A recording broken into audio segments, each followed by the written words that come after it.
Samantala, inahayag ng Department of Justice na maituturing na isang mahalagang development sa isinasagawang investigasyon sa mga nawawalang sabungero ang pagkatuklas sa sakong naglalaman ng mga buto sa Taal Lake kahapon.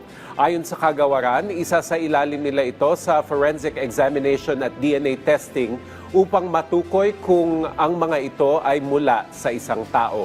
May report si Luisa Erispe.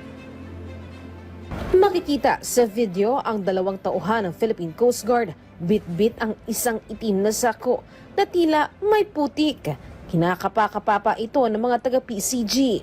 Ang sakong ito, hinihinalang laman ang mga umano'y buto na nakuha mula sa Taal Lake. Kuha ito kahapon sa naging initial assessment ng Department of Justice kasama ang PCG at Philippine National Police.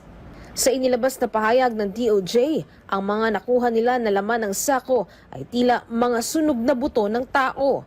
Nakuha ang hinihinalang buto sa lake bed sa bahagi ng Laurel, Batangas. Pero sabi ng DOJ, dadaan muna sa matinding verification ng mga nakuhang buto.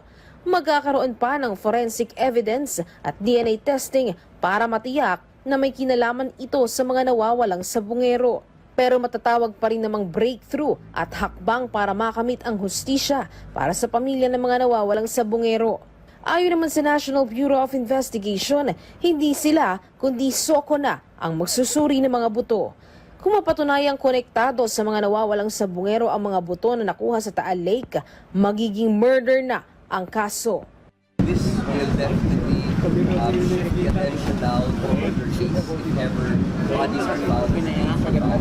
So we do hope to see remains that will match the DNA of those missing cockfight enthusiasts.